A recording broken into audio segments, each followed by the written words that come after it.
नमस्कार दोस्तों, PGT recruitment UP 2020 के बारे में इस वीडियो में बात करेंगे डिटेल में। उत्तर प्रदेश में स्कूल व्याख्याता यानी कि स्कूल लेक्चरर की वैकेंसीज निकल चुकी हैं 2020 के लिए और इसमें बिना बीएड के अप्लाई किया जा सकता है। आपके पास मास्टर डिग्री होना जरूरी है। पूरी इंफॉर्मेशन डिटेल में देंगे। इसके अलावा क्वालिफिकेशन, सिलेबस, बुक्स वगैरह क्या होंगी, किस तरीके से तैयारी की जा सकती है, इस सब के बारे में इस वीडियो में बात करेंगे। आप डिटेल अगर यूपीएससी एसएसबी की वेबसाइट पे जाना चाहते हैं तो ये उसका एड्रेस है। इसके अलावा मैं डिस्क्रिप्शन में इसका लिंक भी डालूंगा, आप वहां से भी इसके बारे में जानकारी जुटा सकते हैं। इसका जो एडवर्टीजमेंट है वह एडवर्टीजमेंट नंबर 2/2020 प्रवक्ता के नाम से जारी हुआ है। ऑनलाइन एप्लीकेशन करने की जो स्टार्टिंग डेट है वह है 29 अक्टूबर 2020 यानी कि स्टार्ट हो चुका है। ऑनलाइन शुल्क जमा करने की तिथि भी यही है 29।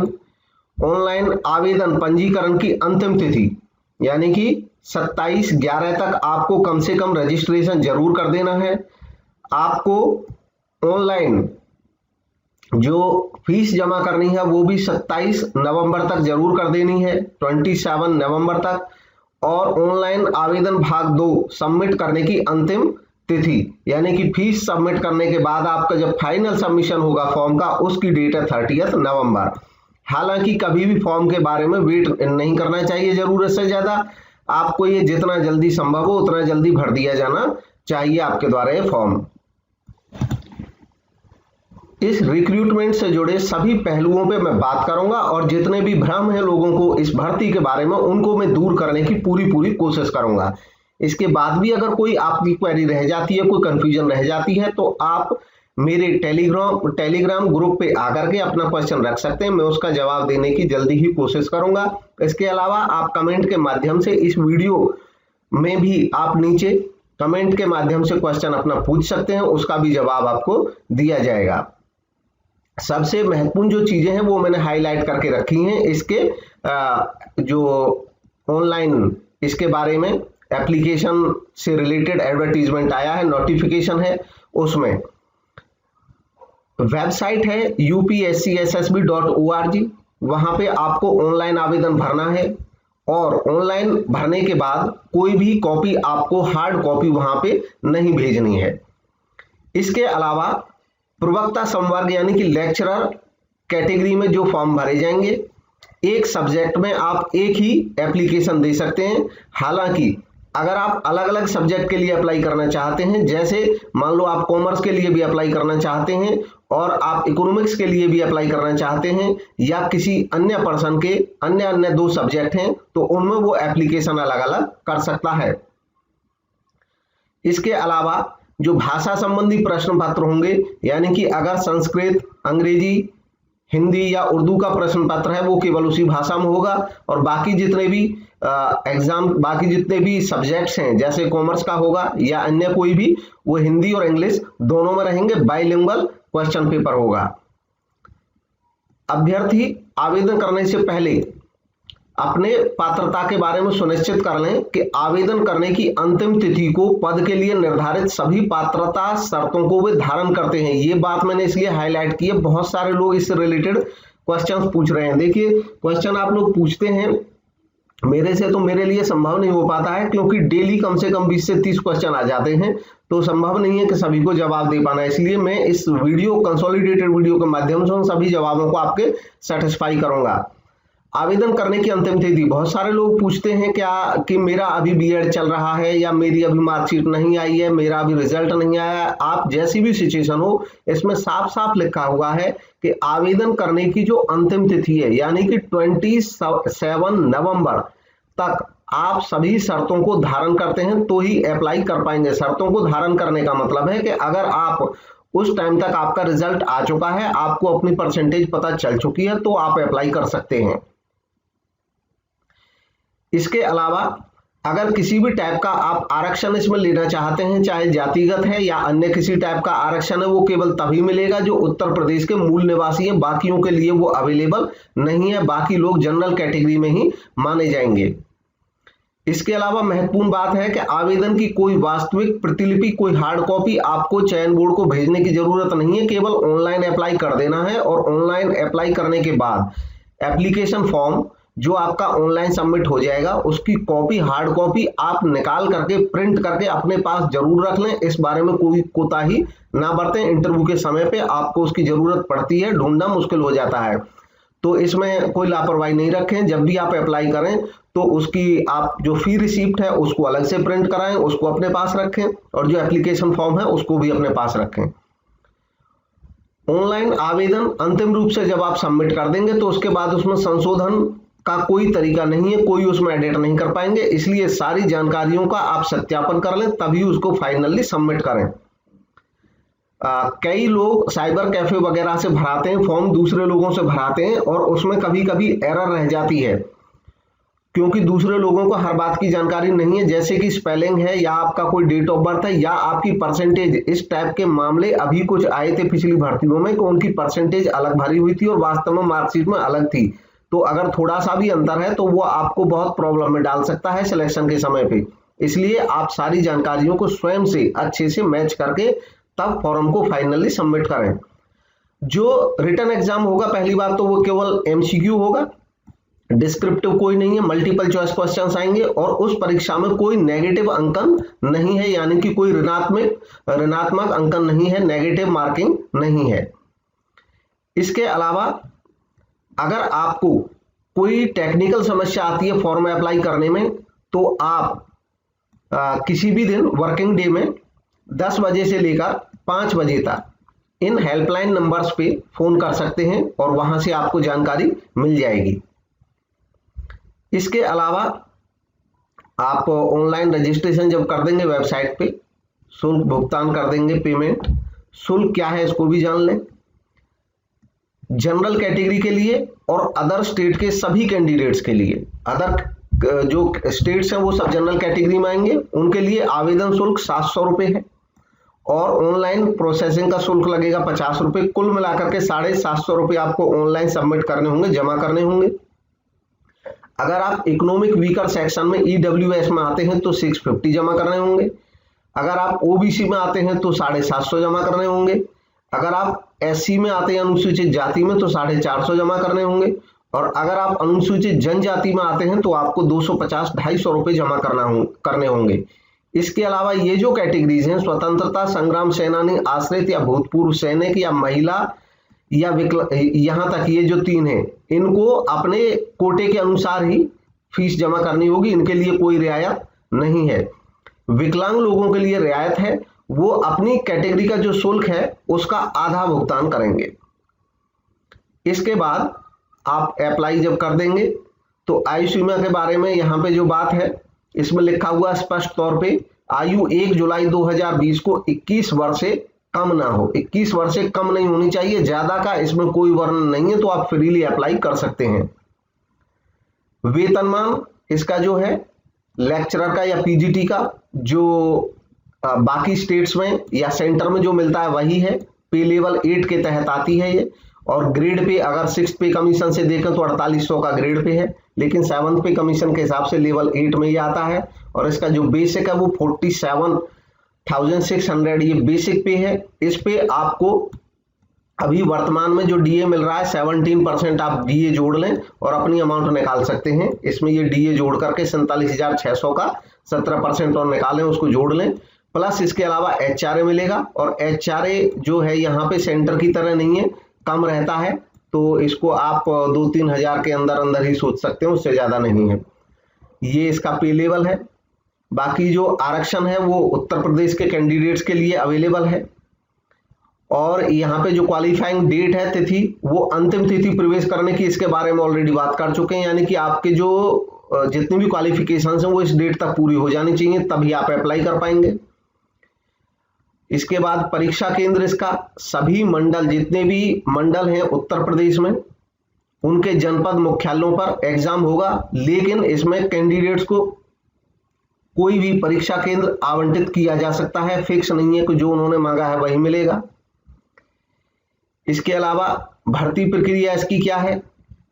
भर्ती प्रक्रिया इस प्रकार से है कि रिटन एग्जाम के 85% मार्क्स फाइनली जोड़े जाएंगे। फाइनल सिलेक्शन के समय जितने भी मार्क्स आ जाएंगे उसका 85%, इंटरव्यू के 10% मार्क्स होंगे, और जो इंटरव्यू के 10% होंगे वो भी इस तरीके से हैं, उसमें 4% सामान्य ज्ञान के लिए होंगे, यानी कि आपको कितनी जानकारी है। सामान्य जानकारी में सामान्य जनरल भी आ जाएगा और सब्जेक्ट से रिलेटेड जो मैटर है वो भी पूछा जाएगा, वो भी इसी में आएगा। व्यक्तित्व परीक्षण के 3% मिलेंगे, यानी कि आपके जो पर्सनैलिटी टेस्ट है उसके मिलेंगे, आपकी पर्सनैलिटी कैसी है, आप प्रभावित कर पाते हैं लोगों को। अभिव्यक्ति की योग्यता कि आपका एक्सप्रेशन कितना बेटर है, आप अपनी बात को कितने अच्छे तरीके से रख पाते हैं, इसके लिए 3% अंक मिलेंगे। तो ये इंटरव्यू का वो मार्किंग है। इसके बाद है विशेष योग्यताएं के आधार पर 5% अंक हैं। इसमें 2% अंक डॉक्टरेट यानी कि जो PhD है उन लोगों को मिलेंगे। अगर आप M.Ed हैं तो 2% इसके मिलेंगे। अगर आप शिक्षा स्नातक हैं यानी कि B.Ed हैं तो 1% अंक मिलेगा। लेकिन अगर कोई व्यक्ति M.Ed और B.Ed दोनों है तो उसको केवल M.Ed वाला ही जो मार्किंग है 2% वो मिलेगा, तब उस समय उसे कोई B.Ed वाला नहीं मिलेगा। इसके अलावा अगर आप कोई स्पोर्ट्स पर्सन है और राज्य की टीम के माध्यम से किसी नेशनल लेवल के स्पोर्ट्स में आपने भाग लिया है तो 1% अंक आपको उसका भी मिलेगा। इसमें जो रिटन एग्जाम होगा, लिखित परीक्षा, वो तदर्थ शिक्षकों के लिए भी, यानी कि जो शिक्षक ऑलरेडी यूपी के स्कूलों में, यूपी गवर्नमेंट के स्कूल्स में काम कर रहे हैं, तदर्थ आधार पे उनको कुछ अधिभार मिलेगा, लेकिन उस अधिभार को मिलाकर के 425 अंक का ये रिटन एग्जाम है। क्वेश्चन 125 ही रहेंगे बाकी लोगों के लिए भी, और इन तदर्थ लोगों के लिए भी अंतर इतना रहेगा कि जो बाकी लोग हैं उनके लिए क्वेश्चन ज्यादा मार्क्स का होगा और तदर्थ शिक्षकों के लिए कुछ कम मार्क्स का होगा। जितना इनको वेट मिलेगा सब मिलाकर के 425 अंक का रिटर्न रहना है। साक्षात्कार जो होगा वो 50 अंकों का होगा। विशेष योग्यता पर अधिभार जो होगा वो मैक्सिमम 25 अंक होंगे, और टोटल जो अंक होंगे सिलेक्शन के लिए वो 500 अंक होंगे। 500 मतलब मैक्सिमम है, अब इसमें से आप कितना ले पाते हैं इस पर डिपेंड करता है। पिछला अगर रिकॉर्ड देखें, पिछली भर्ती जो हुई थी तो इसके हिसाब से तकरीबन ये मान के चलें कि अगर आप जनरल कैटेगरी या ओबीसी में हैं तो 81% से ऊपर ही आपके होने चाहिए। तो आपको जो अपनी तैयारी करनी है वो इस लेवल की करनी है कि आपका टारगेट रहना चाहिए 90% क्वेश्चंस आपको अटेम्प्ट करने हैं, ताकि आपकी श्योरिटी इसमें बढ़ पाए सिलेक्शन के लिए। और अगर आप SC में हैं, OBC और जनरल का लगभग बराबर रहता है, नाम मात्र का बड़ा थोड़ा सा फर्क रहता है। अगर आप SC कैटेगरी हैं, SC ST कैटेगरी में हैं तो भी आपको 80% के आसपास इसमें सोचना चाहिए। रिटन एग्जाम में इतने आपके मार्क्स आने चाहिए। इसका 425 जो रिटर्न है इसका 90% या इसका 80% आप सोच के रखें। बाकी कंपटीशन है, कुछ भी फिक्स नहीं होता है। बहुत सारे कैंडिडेट बोलते हैं कि पिछले बार क्या रहा था, ये मैंने एक आइडिया बता दिया है, बाकी आपको डिटेल भी मिल जाएगा इसका, मैं बता दूंगा कहां से आप पूरी जानकारी लेंगे इसका कितना था पिछला कट ऑफ। लेकिन उस पर बहुत ज्यादा ध्यान देने की जरूरत नहीं है, ये कोई गारंटी नहीं है। ये पिछले बार का एग्जाम था, ये मैं कॉमर्स की बात कर रहा हूँ, बाकी सब्जेक्ट्स का मैंने नहीं देखा, बाकी की जानकारी नहीं है। लेकिन कोई भी सब्जेक्ट है आप अच्छा सा अपने परफॉर्मेंस बनाएं, उससे भ्रमित ना हो, ना हो तो उससे घबराने की जरूरत है, क्योंकि हर बार अलग क्वेश्चन होते हैं, हर बार अलग मेरिट बनती है और हर बार अलग कैंडिडेट भी होते हैं। नेक्स्ट है लिखित परीक्षा, रिटन एग्जाम जो होगा टोटल 125 क्वेश्चंस होंगे और एक क्वेश्चन 3.4 मार्क्स का होगा। और तदर्थ प्रवक्ता जो हैं, जो अभी काम कर रहे हैं यूपी के स्कूल्स में, उनके लिए 390 अंकों की होगी और एक क्वेश्चन उनके लिए 3.12 यानी कि 3.12 अंक का होगा। बाकी उनको वेटेज मिल जाएगा। यानी कि ये समझ के चलें कि जो तदर्थ नहीं है उनके लिए जो कंपटीशन है वो इतना है कि इन तदर्थ लोगों को जो कुल मार्क्स मिलेंगे वो इनको कुछ मार्क्स फ्री में मिलेंगे, ये समझ लीजिए 5 और ये 35 मार्क्स इनको मिलने ही मिलने हैं। बाकी इनको अर्न करने होंगे 390 और आपको पूरे 425 अर्न करने होंगे। इसके बाद समय अवधि जो होगी 2 घंटे में ये पूरे करने होंगे, 125 क्वेश्चंस अटेम्प्ट करने होंगे। सभी क्वेश्चन जो होंगे एमसीक्यू बेस्ड होंगे। ये कॉमन जानकारी है। ब्लैक इंक वाला पेन आपको चाहिए होगा ओवल्स को फिल करने के लिए एग्जाम देते समय। इसके अलावा इसमें जो महत्वपूर्ण जानकारी है वो ये है कि जो कैंडिडेट गर्ल्स कैंडिडेट हैं, विमेन कैंडिडेट हैं, वो बालक और बालिका दोनों में अप्लाई कर सकते हैं, यानी कि मेल और फीमेल जो स्कूल्स होते हैं उन दोनों के लिए अप्लाई कर सकते हैं, इनको कोई परेशानी नहीं है।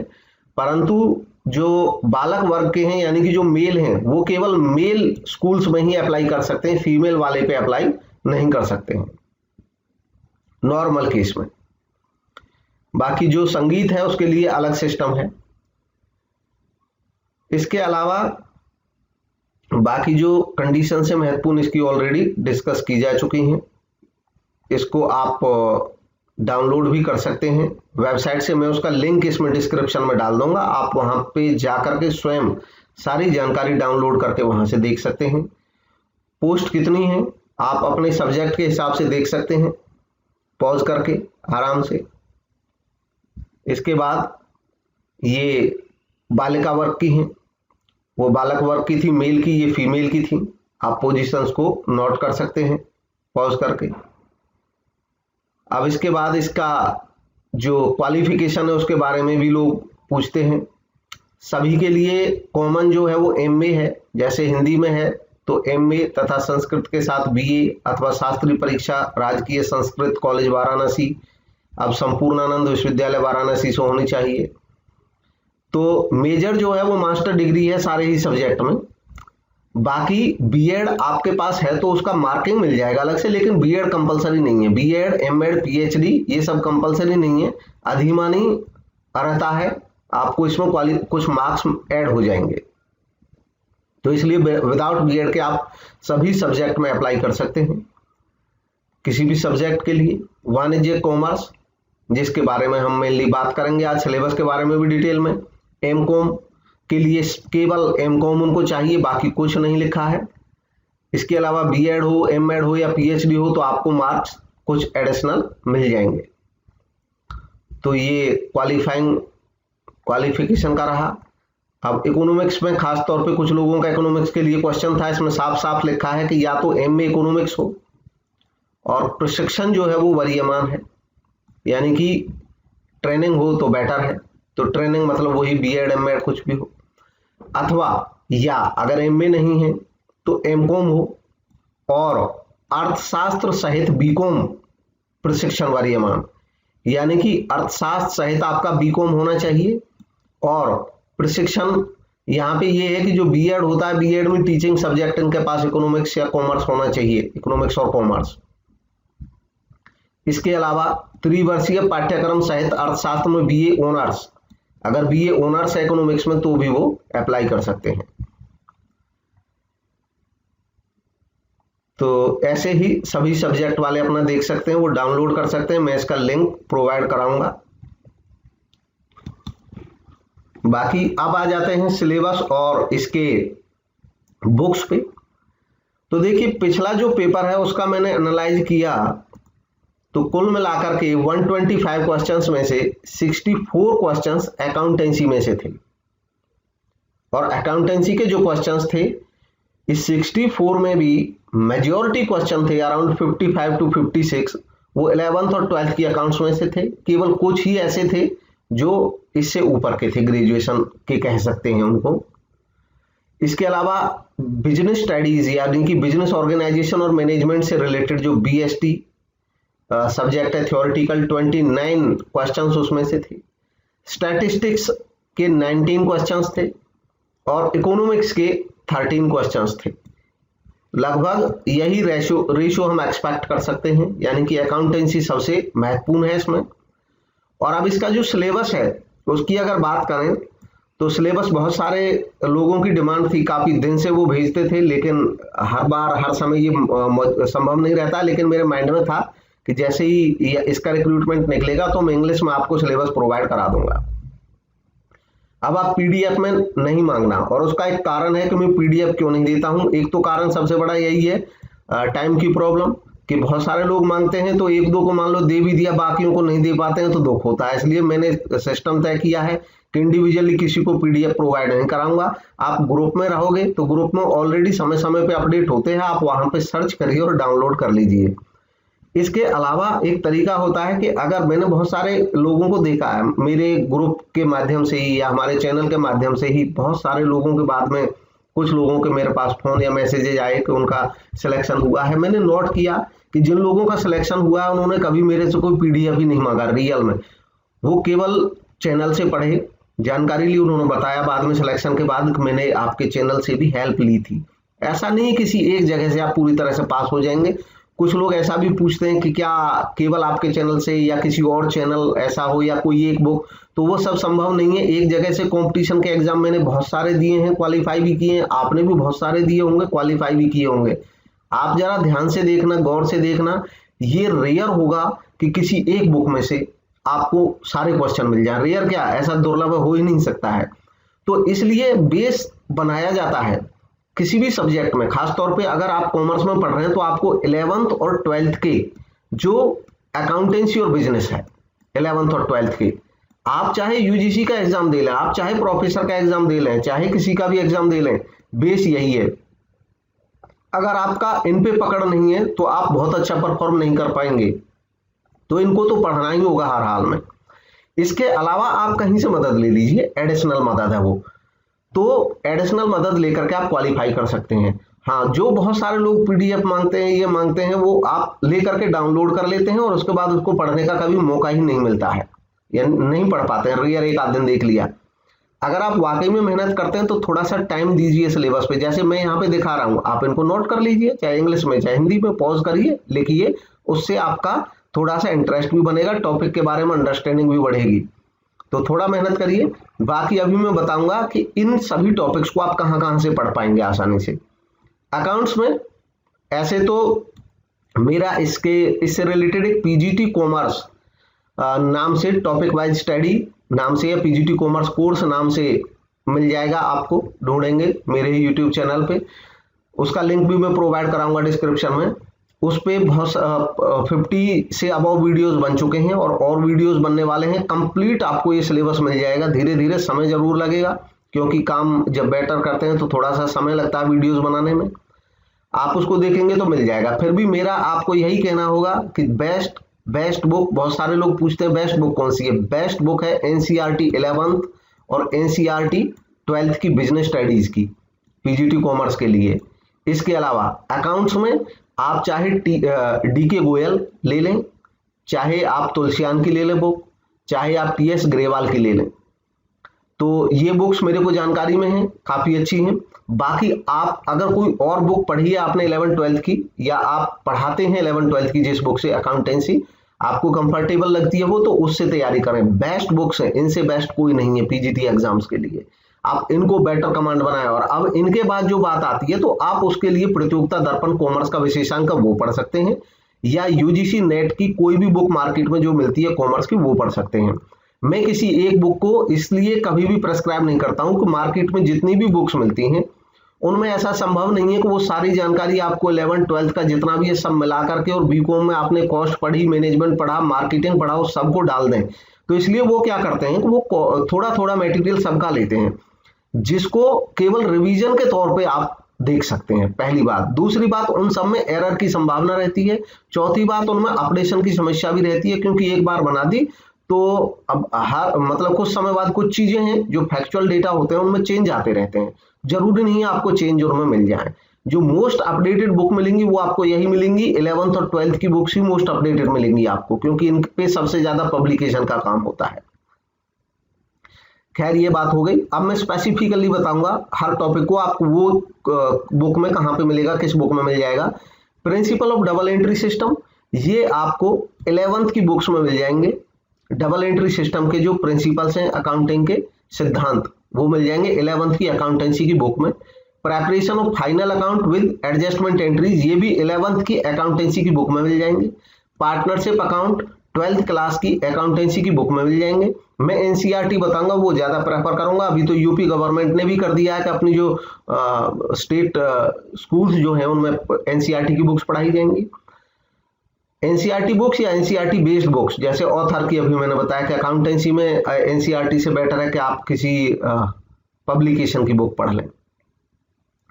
कंपनी अकाउंट्स में इश्यू ऑफ शेयर या debenture, forfeiture of share, redemption of debenture, इसके लिए भी 12th की अकाउंटेंसी की बुक सफिशिएंट है।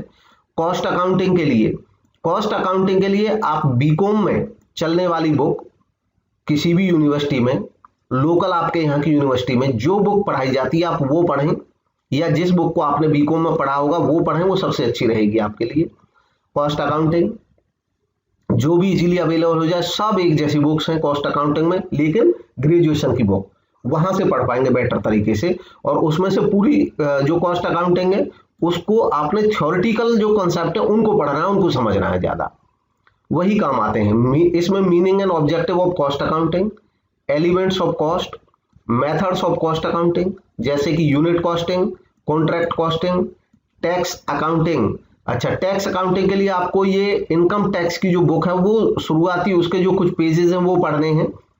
डेफिनेशन ऑफ सिग्निफिकेंट टर्म्स, आप इनकम टैक्स की जो बुक पढ़ेंगे वो भी बीकॉम लेवल की ले लें, बस सफिशिएंट है। बीकॉम लेवल की एक इनकम टैक्स की बुक के भी केवल कुछ शुरुआती जो चैप्टर्स हैं वो पढ़ लें। एग्रीकल्चर इनकम से रिलेटेड है, इसको जरूर जान लें, लगभग इस पे क्वेश्चन आ जाते हैं ज्यादातर एग्जाम्स में, यही यूपी ही नहीं कहीं के भी एग्जाम में।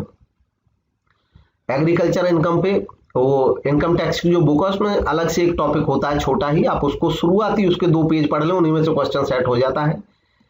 इसके अलावा SSC, previous year, assessment year, residence and tax liability, ये सब इनकम टैक्स की बुक के पहले जो 2 या 3 चैप्टर रहते हैं उन्हीं में सब कवर हो जाते हैं।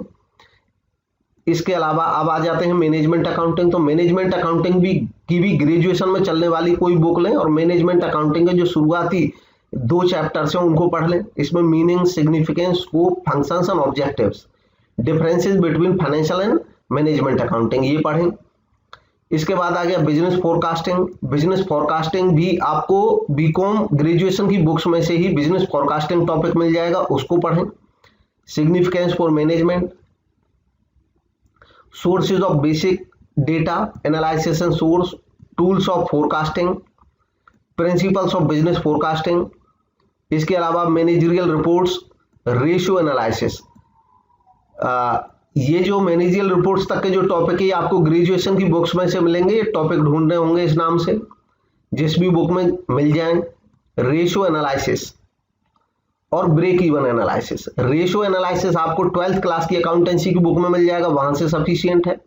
और ब्रेक इवन एनालिसिस जो है ये फिर ग्रेजुएशन की आपको बुक में से फाइनेंशियल मैनेजमेंट से या इकोनॉमिक में भी जाकर के इसको पढ़ सकते हैं, या कॉस्ट अकाउंटिंग की बुक में भी कुछ में रहता है, जहां भी जिस भी बुक में टॉपिक मिल जाए उससे पढ़ लें। अब आ जाते हैं पार्ट बी पे। पार्ट बी में जो सिलेबस है उसमें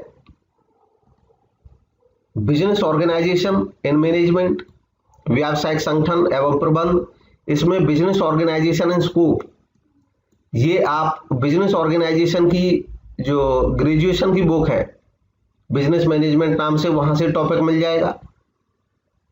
बीकॉम फर्स्ट में ज्यादातर यूनिवर्सिटीज में पढ़ाई जाती है। इसके अलावा environment, pollution and industrial activities, ये 11th क्लास की एनसीईआरटी की बिजनेस स्टडीज की बुक्स में से ये टॉपिक मिल जाएंगे। फॉर्म्स ऑफ बिजनेस ऑर्गेनाइजेशन, ये फॉर्म्स ऑफ बिजनेस ऑर्गेनाइजेशन जैसे कि सोल ट्रेड, पार्टनरशिप कंपनी या कोऑपरेटिव सोसाइटी, ये आपको कोऑपरेटिव ऑर्गेनाइजेशन, ये आपको मिल जाएंगे 11th की बिजनेस स्टडीज की बुक में ही। डोमेस्टिक एंड फॉरेन ट्रेड, ये भी आपको 11th की बिजनेस स्टडीज की बुक में मिल जाएगा। Management, nature and functions of management, nature and functions of management, ये टॉपिक आपको मिल जाएंगे 12th क्लास की बिजनेस स्टडीज की बुक में। Different schools of management, different schools of management, ये भी आपको एनसीईआरटी की बुक में मिलेंगे। ये प्राइवेट पब्लिशर वाले दरअसल क्योंकि सिलेबस में नहीं रहता इसलिए छोड़ देते हैं, लेकिन ये आपको एनसीईआरटी की बुक में जरूर मिल जाएंगे।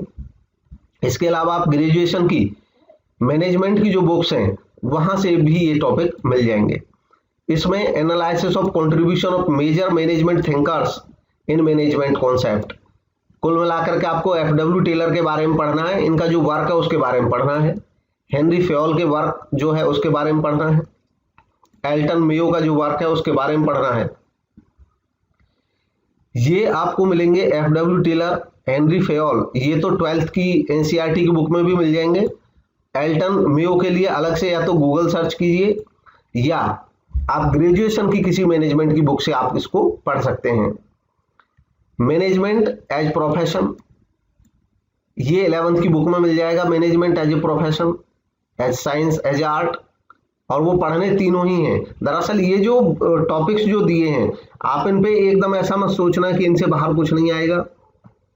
अक्सर ऐसा होता है, ये मेजर टॉपिक दे दिए हैं लेकिन इनसे आगे पीछे के जो टॉपिक्स हैं उनमें से भी क्वेश्चन बनते ही हैं और पूछे जाते हैं। इसलिए मैं बार बार कहता हूं, पहले भी कहा था, फिर से कहूंगा, 11th 12th की बीएसटी और अकाउंटेंसी पूरा पढ़ें।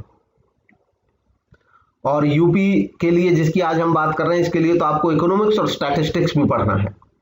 इसके अलावा मैनेजरियल फंक्शंस में planning, staffing, motivation, coordination, controlling, ये भी आपको एनसीईआरटी में मिल जाएगा। ये सिलेबस में एज इट इज दिया है, इससे कंफ्यूज नहीं होना कि एनसीईआरटी में आपको 5 फंक्शन दे रखे होते हैं तो उन्हीं पे फोकस करें। आप मोटिवेशन अलग से हम लोग पढ़ते हैं, वो भी पढ़ना है।